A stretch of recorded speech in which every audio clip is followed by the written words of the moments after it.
কিছু অতি উৎসাহী লোয়ার টায়ারের কর্মী তো থাকেই দলে, প্রত্যেক দলেই থাকে। তারা তাদের ব্যক্তিগত উৎসাহে হয়তো আমার নেতাকর্মীদেরকে ফোন টোন দিচ্ছে, বাট আমি দলের বৃহৎ অংশ বা কেন্দ্রকে একদমই এজন্য দায়ী করব না। আমি বিশ্বাস করি মানুষ রাজনীতি করেই মানুষের জন্য। মানুষ যদি কোনো নেতার পাশে বা ব্যক্তির পাশে থাকে, তাকে পরাজিত করা খুব কঠিন। আমার এই আসনটি ৭৩ সাল থেকে আমাদের পরিবারের সঙ্গে ওতপ্রোতভাবে জড়িত। আমার বাবা ১৯৭৩ সালে এই আসন থেকে স্বতন্ত্র নির্বাচন করেছিলেন।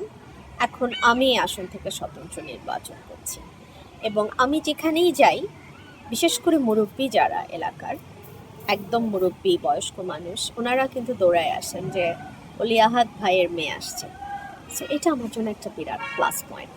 কিন্তু বহিষ্কৃত চাপ আসবে কোথা থেকে? তারপরেও ধরেন এই যে এরপরে চাপ আসলে তো এটা ফৌজদারি অপরাধ। আপনি যেটা বলছেন, আপনি কি বলছেন আমি বুঝতে পারছি না, কারণ আমি তো বহিষ্কৃতের উপর তো চাপ আসতে পারে এটা না। হচ্ছে যে আপনার কি করবে পত্রিকায় আমাকে, কি করবে দল? হ্যাঁ। কিছু করার নাই তো। আমি তো আর দলের না। না, আমি তো দলের না তো এখন আর। কিভাবে নেগোসিয়েশন করবে? আমি তো আর দলের কেউ না, আমার সাথে কিভাবে নেগোসিয়েশন হবে? আমি দলের নির্দেশনা অনুযায়ী এত বছর এখানে কাজ করেছি। এখন এখান থেকে সরে যাওয়ার কোনো প্রশ্নই আসে না।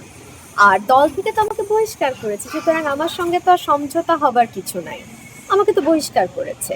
আর একটা কথা, জোটে যারা প্রার্থী আছেন তাদের প্রতি আমি পূর্ণ সম্মান রেখে বলছি, একটা এলাকায় একজন কর্মী, দলের একজন কর্মী বছরের পর বছর কাজ করে, পরিশ্রম করে, নেতা কর্মীদেরকে আগলে রাখে, নেতা কর্মীদের সুখ দুঃখে পাশে থাকে।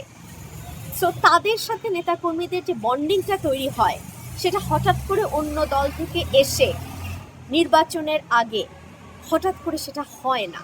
এটা মেনেই আসলে জোটের প্রার্থীদের নির্বাচন করতে হবে। ভোটারদের গায়ে তো আর লেখা নাই কে কোন দলের কর্মী। আমি সাধারণ ভোটারদের অভূতপূর্ব সাড়া পাচ্ছি।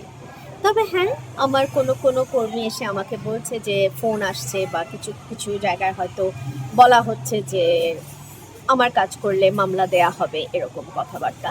তবে আমি সেগুলো খুব একটা আমলেও নিচ্ছি না। আমি বলেছি যে এরকম যদি কিছু হয়ে থাকে, আমরা নির্বাচন আরও সামনে যখন ঘনিয়ে আসবে, তখন বিষয়গুলো আরও স্পষ্ট হবে।